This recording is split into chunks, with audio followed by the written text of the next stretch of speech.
Alrighty guys, I'm just getting everything set up right now, but hang tight with this screen preview and we'll get started in a moment.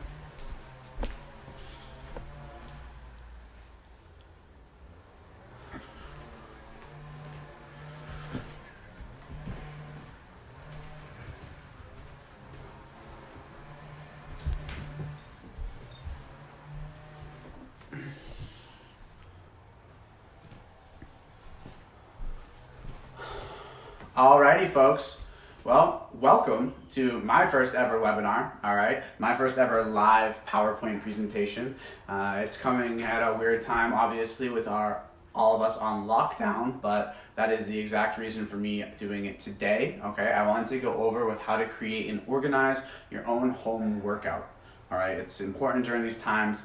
Access to gyms is now removed from all of our lives. Our routines are screwed up. We no longer have as much access to people telling us what to do and how to do it. So I wanted to give you a little bit of education on how to do it yourself. All right.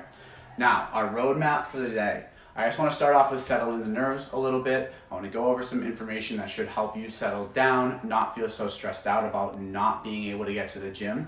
All right. We're going to work on shifting our perspective to a more positive side of things. Then we're going to go over a detailed plan for fitness, my personal recommendations, and then we'll review it all in a summary and conclude. All right, all in all, it should take about half an hour. I don't want to take up too much of your time today. It's a beautiful day here in Bellingham, so I encourage you, if you're getting some of that springtime weather like we are here, all right, get outside, practice your social distancing, but getting outside is going to be one of the better things we can do for ourselves right now. All right, so starting off with settling the nerves. I just wanted to let you know you are resilient, all right?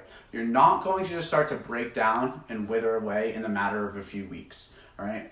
Maintenance of your current fitness levels is very, very easy to do. It only requires a fraction of the time and the volume of normal training, all right? And that's gonna keep you from moving backwards and at least keep you with where you're at, all right?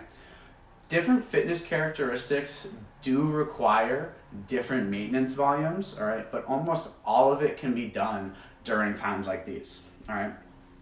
And as we'll get into when we get into shifting perspective, you can use this time to naturally focus on other fitness areas, all right? So whether you use this time of forced limitations to training to just rest and recover from injuries, that's totally fine. Or if you want to use it to focus on areas like mobility, core work, or improving mobility, or creating a good cardiac base or work capacity during this time, this is going to be a really good opportunity for you. All right. Now, the more fit you are, the longer it takes to detrain. Excuse me. All right. So if you've been doing a lot up to this point, if you've been training for months or years and you've been very regimented with your fitness level, you can take a sigh of relief because you have prepared your body for periods like this, and it's not going to just go away as fast as somebody who's just getting into training, all right? Now, when we talk about detraining, we are talking about timelines based off absolutely no training, all right? So when I get into the science of it in a moment and I talk about how long our training timelines are before you start to move backwards, if you've been doing anything at all, just know that you've done most likely enough to maintain your current fitness characteristics, all right? Now, upon a return to the gym, you're going to feel detrained. Detraining has a largely psychological component, but do not worry. Like I just said, you feel more detrained than you actually are. This feeling will dissipate quickly. Your muscle size, your muscle strength, and your endurance are going to return fairly fast, all right? Now, an important thing to note after all of that, very important, is stress is a bucket, okay? Our body views all stress the same way, and it doesn't matter where that stress comes from, whether it's relationships, work, disease, or exercise, it all goes into the same bucket, all right? Once that bucket is full and it starts to overflow, meaning you're adding more stress to your system than you can handle, that's when bad things happen, such as injuries, mental breakdown, or illness, all right? Where am I going with that then, all right? In times like these where environmental stress is high due to the economy, job stress, finances, the threat of disease, worrying about ourselves and our loved ones, all right, our environmental and internal emotional stress has skyrocketed and filled up a large part of our bucket. So to account for that, training volume and intensity needs to be reduced. If we don't reduce our physical activity during times of increased environmental and emotional stress, you may set yourself up for failure. Okay? So, because of those reasons, it's time for a perspective shift. Okay? We can go about complaining and being complacent, or we can attempt to shift towards positivity and change. Now, that's going to be a little bit easier said than done, but there are small ways that each of us can do that in some aspect of our lives, okay? So when it comes to at-home training, all right, that's all I'm speaking about right now, we can look to heal nagging injuries, we can try new training methods, or we can deload from our normal training, which is going to help increase your body's sensitivity, your system's sensitivity, when we return to our normal training routine, which is going to increase the rate of your gains, all right? Increase the rate of performance gains or physical characteristics, all right? The good news with that too, all right, as we continue to shift our perspective, recovery methods like sleep and nutrition are main drivers in not only recovery, but in maintaining our fitness, okay? So, the better your sleep and nutrition during these times, the better you're gonna help facilitate your fitness maintenance goals, all right? Now, with us on lockdown, meaning for a lot of us, we're gonna be working less, we're gonna be moving around a little bit less, that means less physical fatigue, all right? If your physical fatigue has gone down already, that's a good thing, again, because our environmental stress is up, okay? So, during this time, if we can focus on getting 8 hours of sleep a night and prioritizing that good nutrition, so 3 to 5 sound meals a day, prioritizing protein, getting that 8 hours of sleep a night, which should get a little bit easier for a lot. I know a lot of us, if you're home with kids or you're working from home or you have a high stress job or you're an essential worker, that might not fit the bill for you. But for a lot of people right now, that is a possibility, okay? And then we need to move forward and we need to decide what to do and figure out how to do that, all right? So what do you do if you're a strength-based athlete, an endurance-based athlete, or if you're regularly inactive, all right? If you're a strength-based athlete, meaning you play some sort of, high-speed sport, or you lift weights for recreation, or you're using weightlifting to complement something else, you can use this time to focus on mobility. You can use it to build your cardio or your work capacity or your cardiovascular base. And if you still want to continue to work out from home, that's fine. We're going to go over how to do that. You can simply just increase your volumes in your set doing higher rep training, all right, to make up for the decrease in intensity, account for the difference. If you're an endurance-based athlete, you're likely going to have all of the tools that you need anyway to continue to train. You can continue to do cardio outside, and if you start to strength train or do body weight training at home and you haven't been, you're going to have everything at your disposal that you need, all right? If you're regularly inactive and you haven't been doing much up to this point, but you've been looking forward or you had a plan to start getting physically active, this is actually a perfect time to do it, all right? The fear of the gym, the fear of judgment, that's gone. You're gonna be working out by yourself in your home. Nobody's around to make fun of you, all right? You have a lot of time to just practice, take things slowly, and get better with things, all right? Plus, you're gonna have a lot of options for at-home training because everything's new. You don't need much. All right. Now, the really, really good news here is that our training volumes, when it comes to regularly trying to increase our fitness characteristics, can be reduced by 1/3 to 1/9 of our normal training volumes in order to maintain fitness. All right. So that's a 60 to 90% decrease in what you have to do during this time of lockdown to simply just stay healthy, to maintain your current attributes, all right? That goes for muscle size, strength, and endurance. For my cardio or endurance-based athletes out there, cardio does tend to decay a little bit faster than muscle strength and size, but it's not by a crazy amount. And with that being said, there's nothing prohibiting you from training cardio outside still, okay? So you still have access to everything you need to do. You can still walk, you can still jog, you can run outside, you can bike outside, you can go for a swim, or you can do body exercise circuits, as that will help too, and we'll get into that a little bit later. All right. What we need to do at this point, as we move towards into figuring out your at-home workout, is figure out what our normal guidelines are anyways, okay? So, physical activity guidelines for American adults, very simply, it's gonna be 2 non-consecutive days of resistance training a week. That's very easy to do right now. You can do that body weight stuff at home. You can do it with weights you have lying around the house, or making your own equipment, which we'll get into as well. And then somewhere between 75 and 150 minutes of aerobic activity a week. All right, and that may sound like a lot, but when you actually look at what this governing body recommends as moderate or vigorous intensity, it's not as much as you would think.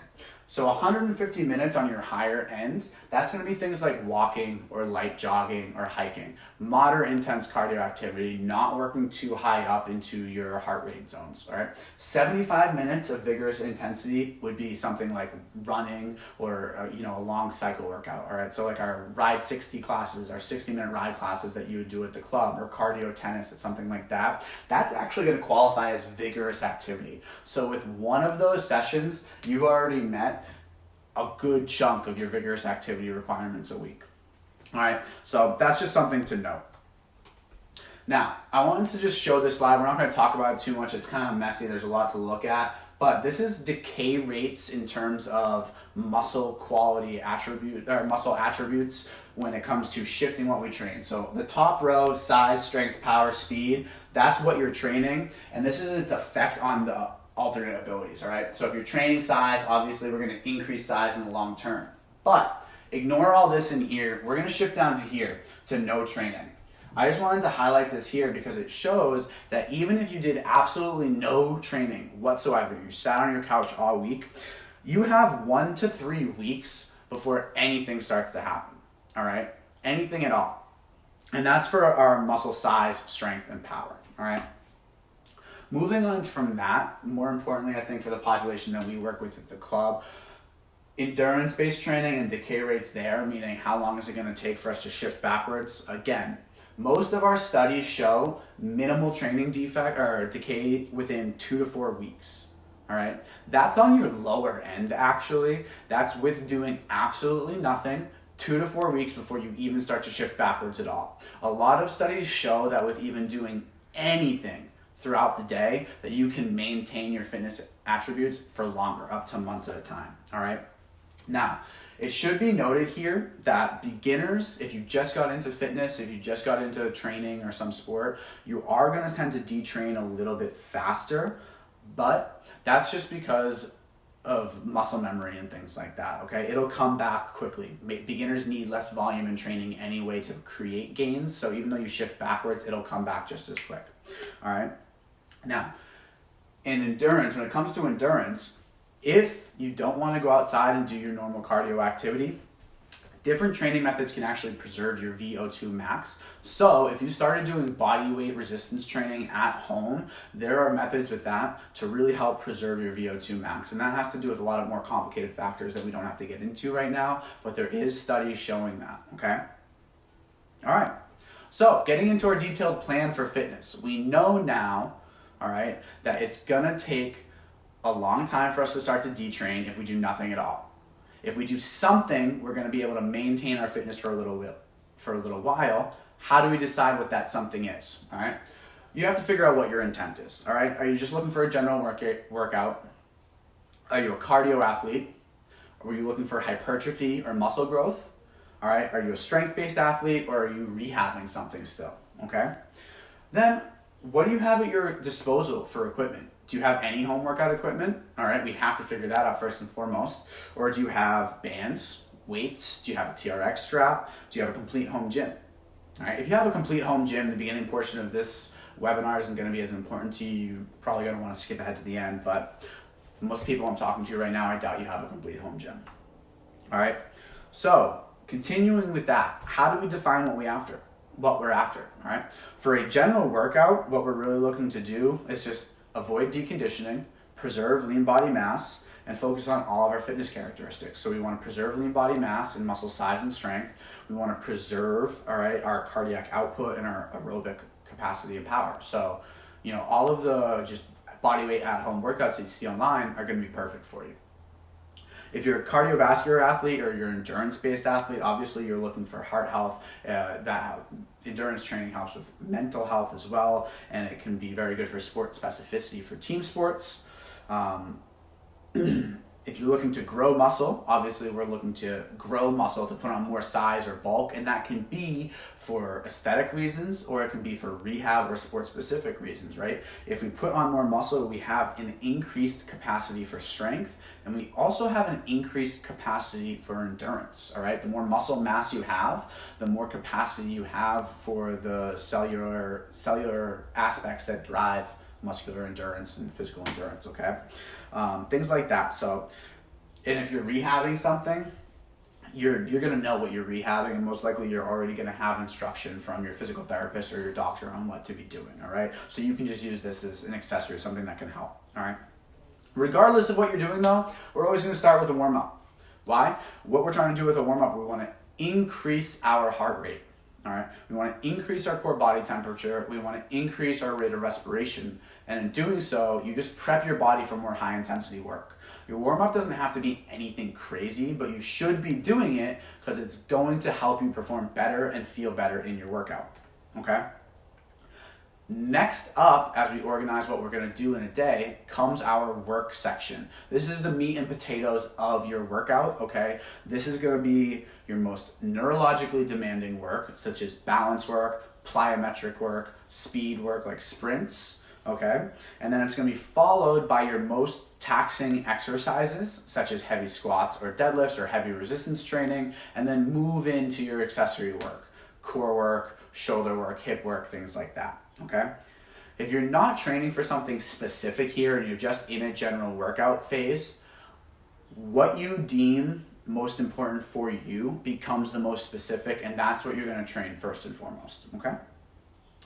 And then at the end of the workout, you hear all the time, cool down. Now, in my opinion, I think the need of a cool down is a little bit over exaggerated. We're going to get into why I think that at the end, but you should still do it to some extent, all right? All we're trying to do is recover our heart rate, recover our respiration, try to not feel so jittery as we carry on with the rest of our day, okay? But if you follow the work section flow appropriately, that's kind of built into that as we go, all right? So what do we do in our warm-up? Honestly, anything goes here, really. Like I said, we're just trying to increase, all right, heart rate, respiration, get physically warmed up, all right? So you can go for a walk, you can jog, you can go for a bike ride. If you have a rower at home, you can row, okay? If you have a jump rope, I highly recommend jump roping. It's one of the better warm-ups that you can do, okay? It's a really inexpensive piece of home training equipment, and it's gonna help you out with a lot of things. You can do dynamic stretches, all right, like walking leg kicks, lunges, things like that. Those help. Or you could do core work or even, band work or low-level movements. I like, for a lot of my training sessions, a really quick general warm-up, 5 minutes of jump roping, all right, a couple core exercises, and then I do a lot of body weight sets or low load sets of my main moves. So if I'm gonna squat or deadlift, I do a lot of warm-up sets before I get into my working sets, and that's one of the better ways because then I get to practice my skill acquisition with that movement without tiring myself out with other things too much, okay? Once you do that, it's time to work on our work section. We're moving into the main work of the day, all right? So this is our main section of focus. It's gonna be starting with our most strenuous and most tiring exercises. All right, so that's our jumps, sprints, high load, high velocity movements, okay? You wanna start with those first. That's why all of my home workouts, if you've been following along, the plyometrics always come first. They're for quick, short bouts. We get them done and over with, and then it pretty much puts the icing on your warm-up and you're ready to go from there, okay? From there, we're gonna move into our most tiring and important lifts, so squats, deadlifts, your large compound movements that are gonna work a lot of muscle groups at once and fatigue you a lot. And then you can get into your more isolation work, like shoulder work, external rotation, band work, band walks, or even core work and things like that, okay? In order for you now to start to use those tools in that order to create your own workout, you need to know what are our normal resistance training recommendations, all right? So if you go back to that slide, if we went back, all right, physical activity guidelines for adult, 2 non-consecutive days of moderate or greater intensity exercise. What is that? Well, guys, that's going to be very simple. It's 8 to 10 exercises for all major muscle groups. All right, and that's not 8 to 10 exercise per major muscle group. That's for all major muscle groups. So within one full body workout, you need 8 to 10 exercises that hit you head to toe with at least one set of each. All right. General guidelines for that's going to be 8 to 12 repetitions per set, moving through as full of a range of motion as you can at a moderate pace. All right, that's just for a general workout, for nothing too specific, something that's going to help preserve lean body mass, keep you healthy, but you're not going to make crazy gains in muscle size or strength doing that. All right. If you have been doing more than that, we're going to talk about that a little bit here, what you need to do to maintain your current volumes. If the previous slide, all right, what we were just talking about with the 8 to 10 exercises for all major muscle groups is what you have been doing, any home workout that you do is going to be adequate volume to maintain your current fitness characteristics. Again, you're going to feel more detrained when you get back to the gym, but it'll all come back quickly. All right.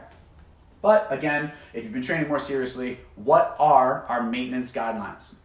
For muscle size, it's 2 to 4 sets per session or 4 to 8 sets per week. All right, so if we train 1 to 2 days a week, we're going to do 2 to 4 sets of an exercise for one muscle group. Okay, so if I do 2 to 4 sets of a push-up, I work my chest, my delts, and my tricep.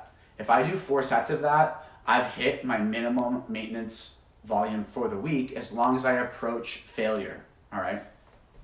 For strength and power, all right, so for higher intensity, higher force stuff, it's going to be even less. Our maintenance volume is 1 to 2 sets per session or 2 to 4 sets a week. All right, so if you do 4 sets of jumps a week or 4 sets of sprints a week, you're going to maintain your current speed and power.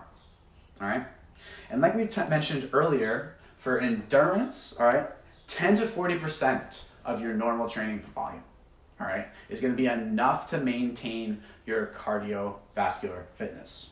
All right, so if you normally train cardio 2 hours a day, 5 days a week for 10 total hours of cardio a week, you can easily do 1 to 4 hours a week and maintain all of your fitness.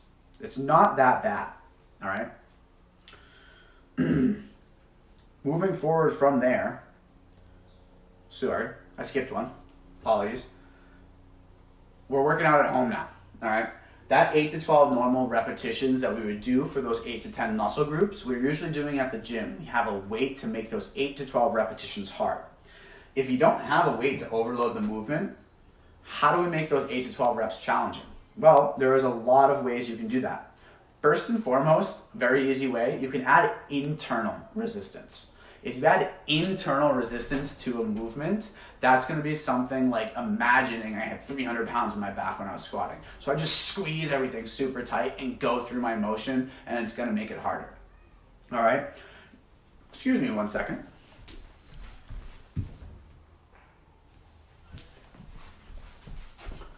Sorry, just checking on Mia. She couldn't be here with us. Guys, after you've done internal resistance, all right, you can look to increase time under tension to make an exercise harder, okay? So you can move super slow. You can adjust your tempo. You can do a 30-second squat down and a 30-second squat back up. Give that a shot and see how it feels, all right? You could also add a range of motion. So something like a rear foot elevated split squat or a front foot elevated split squat are going to add range of motion to an exercise, therefore not only working through a larger range, but adding the time that you're doing it, okay?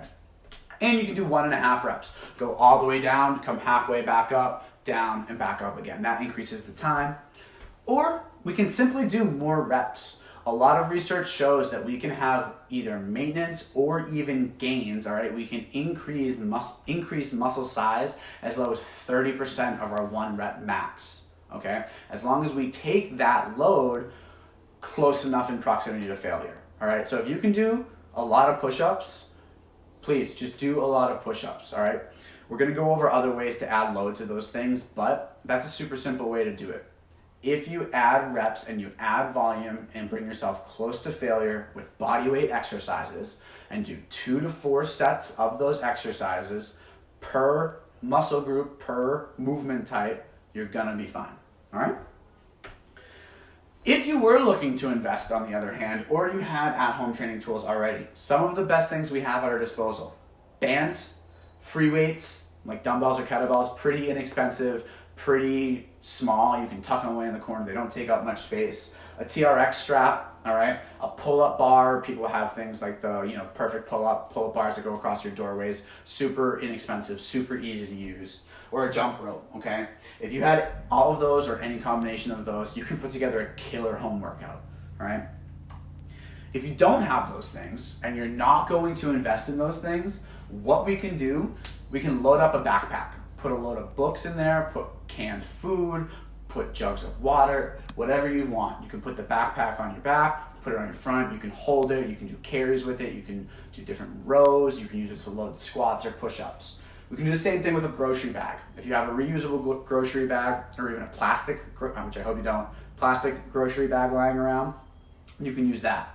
You can use gallon jugs, 5-gallon buckets, okay? Or, I actually have a pair here that I'm going to post a video with later on.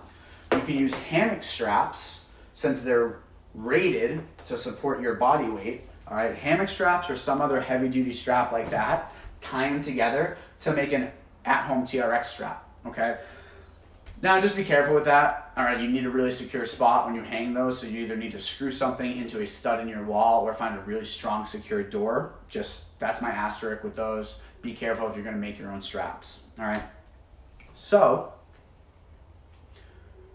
we know that we need 8 to 10 exercises for all major muscle groups. Well, how do we decide what that means?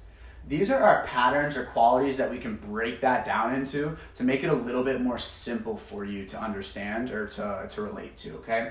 These are a lot of the things that I am always thinking about, that personal trainers and strength coaches and physical therapists are always thinking about when we're creating your workouts, all right?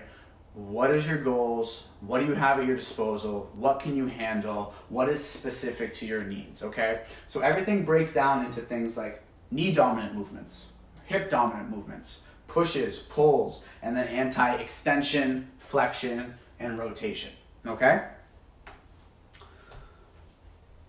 So getting into what sort of exercises are gonna be good for you to do at home, all right? For power, what is power? Power is work over time, all right? So we're either gonna need to do something that's high intensity, that has a lot of work, or we need to do things fast. If you don't have a lot of weight lying around to do like a high loaded movement, then we need to do things fast, all right? So things like jumps, double leg jumps, single leg jumps, split squat jumps, hopping, all right? Or even sprinting. Sprinting is one of the best plyometrics out there. It's gonna be high intensity, very fast. It's gonna work all of your body, okay? As long as you can handle it. And then for the upper body, we have things like explosive push-ups or medicine ball slams. Medicine balls are pretty cheap too. Those are another good home training tool for upper body plyometrics. You can really condition yourself with those. You can do conditioning circuits, you can do power work, you can do strength work that can be used for exercises. They're a great tool, okay? If you don't have any of those things at your disposal, we're gonna go over other methods down the line of body weight plyometric exercises that you can do, all right? Moving on though, knee dominant. What is a knee dominant movement? Well, simply put, it's anything that where our knee is our main driver or focus, okay? So things like squats, step ups, step downs, lunges, anything where you feel your quads or your knees during the exercise the most, okay? Hip dominant. What is hip dominant, okay? Hip dominant is anything where we work our hips as our main driver or focus. Hip hinges, bridges, hip thrusts, deadlifts, things like that, all right? We have other versions down here of knee flexion. I'm gonna stand in front of the TV. Guys, knee flexion is just knee up towards butt, if you can see that, all right? Using your hamstring to bring your heel in towards your, or heel up towards your butt, all right? Upper body pushes. We have vertical pushes overhead, like an overhead press, or we have horizontal pushes out in front, like a push-up, okay? So any push-up variation is gonna be a really good at-home training tool for you. I know for a lot of people, the term, or thinking about push-ups makes them cringe because a lot of people can't do push-ups well. If you can't do push-ups well, there is 1,000 variations that you can do, all right, to make it easier. Check out our Instagram, check out our YouTube. I've put a bunch up already, and I'm going to be putting up more push-up variations after this to help you guys find variations that work for you, okay? Upper body pull, all right? So I said push is a push-up, right? Think about pushing somebody, now think about pulling somebody in closer. So something like a chin-up or a pull-up or rowing in. Those are gonna be upper body pulls. That can be a little bit harder to do if you don't have at-home equipment, but you can make do with bands, cans of soup, water bottles, again, loading up a backpack, things like that, or working your middle back with things like T's and Y's and W's is going to be a good alternative. All right. The core gets thrown around a lot. It's a hot topic word right now in the industry, but what is it? The core is technically anything from your nipples to your knees. It's anything that controls or transfers strength and movement in some sort of exercise or movement. But it's conventionally, when we say the core, a lot of people are referring to their abdominals, okay? And we're gonna break that down into an anti-extension and anti-rotation component. So anti-extension is something like planks or dead bugs, where I'm not allowed to bend backwards. Anti-rotation is something like a belly press or a suitcase walk or a side bridge where I'm not allowed to twist. All right? If you focus on those movements rather than producing forward bending or producing rotation, they're actually a little bit more efficient for you. All right? And then rehabbing. All right? If you're rehabbing something, again, my asterisk, you probably already have a list of exercises from your physical therapist or your doctor. All right. But all of the things that I've talked about so far should work for rehab if your doctor or PT hasn't contraindicated them. You can do the exercise within your defined level of comfort and you don't excessively exacerbate your symptoms. All right. So if any of the things that I've mentioned that you want to try to do or that I'm going to mention do bother you, you can always modify how many reps you do. You can modify the range of motion you're going through. You can slow the tempo down and reduce load. All right, you can move your proximity from to failure back. So if I ask you to do an exercise close to failure and that bothers you or whatever you're rehabbing, just back off and don't go as hard, okay? But again, follow your PT or your doctor's instructions there, all right? And then for the cool down, I mentioned before, for a lot of home workouts, it's not gonna be that important. And the reason being is cool down's super simple. We literally just need to cool down, all right, slow down our heart rate, recover our breathing, stop feeling so jittery. But its necessity is over-exaggerated and it's extrapolated from research around high-intensity cardio, all right? So if you do a really, really hard cardio workout, a really long cardio workout, like a 90-minute cycle, a really hard cycle moles workout or something like that, then the cool down becomes much more important for other reasons. But for a general workout, anything that you can do to just feel like, all right, now I'm not so amped up, that's perfect. Walking, stretches, core work, low-level band work, all of those work, all right? That was a lot of information really quick, all right? Now we need to organize it all. So we know normal recommendations, 8 to 10 exercises for all major muscle groups, 1 to 2 times a week. To maintain that, we can either just continue to do that with just body weight stuff, or if you've been doing more higher intensity exercises, such as lifting at the gym or training for something else, we know 2 to 4 sets of most exercises close to failure is going to be adequate for maintaining fitness at home. All right. How do you prioritize that though? We want higher intensity days and we want lower intensity days. We can't do everything at once. All right. And we don't want to do confounding activities on the same day. So higher intensity days are going to be something like your heavier strength work if you have access to weight, or your high volume strength work. All right. Something like our finishers, our HIIT workouts or Tabata workouts are high intensity, or a long cardio workout, something over an hour. Okay. To organize that, I would say start your week off with some strength work. That's going to be your most taxing. And then you can either pair that with your high intensity circuits, or you can do those the next day. So you can go strength work, all right, then high intensity circuits. Then day 3, you can look at doing some cardio, build that aerobic base up, and then take a rest day. And then you can repeat or shift your focus a little bit, okay? Now, I said we want to avoid conflicting activities on the same day, all right? So think about a peanut butter and jelly sandwich goes good together, right? Versus peanut butter and tuna does not go so good together, all right? high intensity exercise like Tabata or high intensity circuits or heavy strength training, those things all fit together well. Cardio and those things don't fit together as well, okay? So we can pair our strength work and high intensity circuits, or we can pair our high intensity circuits where we can leave those things in the beginning of the week, all right? But if you do cardio with them, it's gonna detract from what you trained with those, so we just wanna separate those two things. And that makes it easier for you because it keeps the week more exciting. You can split things up and you're not doing the same thing day after day. Strength 1 or 2 days a week, cardio 1 or 2 days a week, and you're gonna be fine, all right? My recommendation on how to split these things up, if you've been paying any attention to my videos, you might have noticed a pattern, okay? Day 1, I usually go push, all right? So push also includes knee dominant exercises. So I do 1 or 2 knee dominant exercises, 1 or 2 upper body push exercises. Day 2, you go hip dominant and upper pull. That's a pull day, so glutes, hamstrings, things like bridges, okay?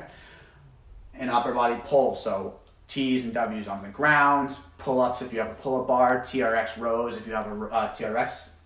Then day 3, you can do high-intensity circuits, or you can do cardio, okay? You can pair your high-intensity circuits with either one of these days, and then just leave day 3 for cardio, or you can do one or the other.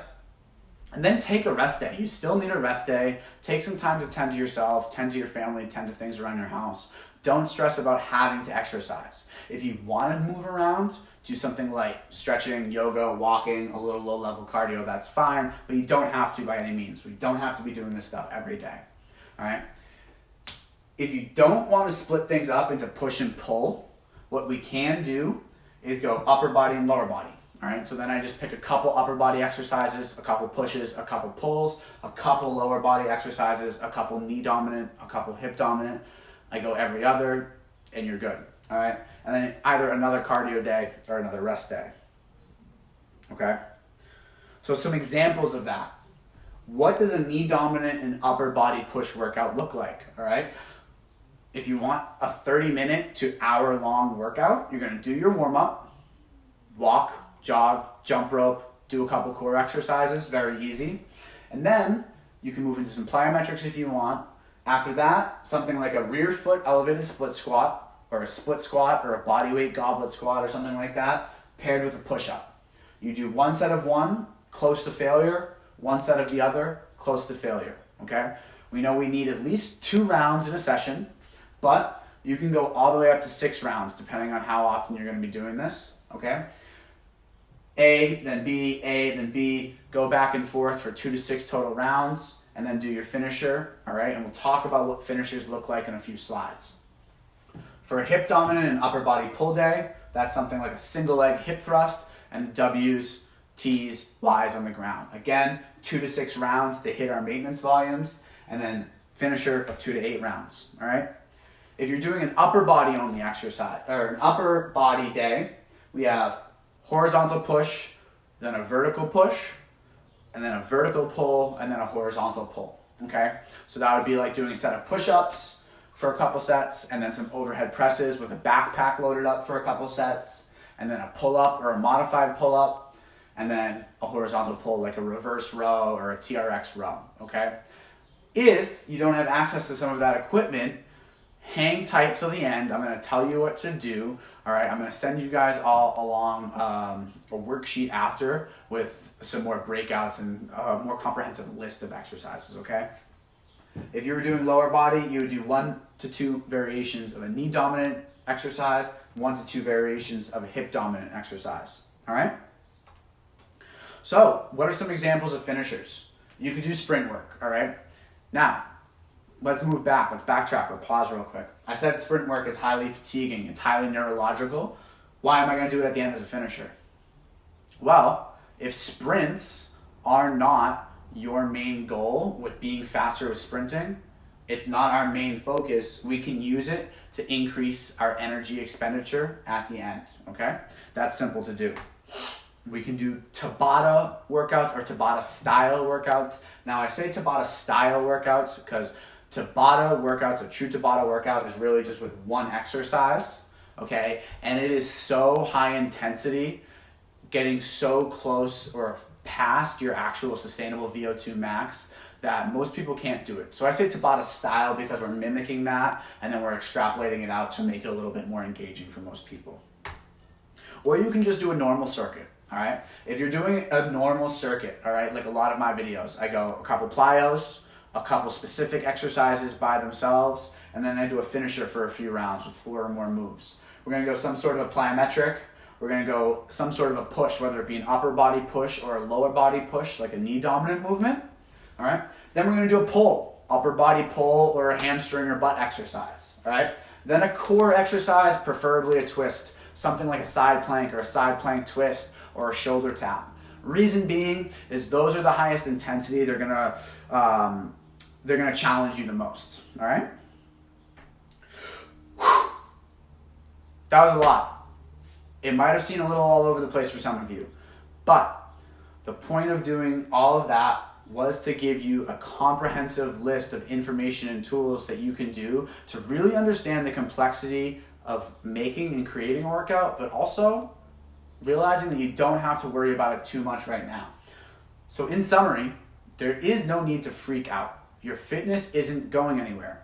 We know with absolutely no activity, you have 2 to 4 weeks before you start to decline in your fitness characteristics. If you do anything at all, you're gonna maintain for longer than that, all right? We have the ability to maintain our fitness levels with reduced volume, intensity, and frequency. If you do a body weight workout 1 to 2 times a week with 2 to 4 sets of exercises hitting the full body, and you take them close to failure, you're gonna be okay, all right? Strength train 1 to 2 times per week, do 1 to 2 movements per body part, do 2 to 4 sets per movement, okay? And take it close to failure. We want to split up our training days as well. That's going to aid in recovery, which is important right now. It's going to help maintain your fitness characteristics, and it's going to keep it interesting, okay?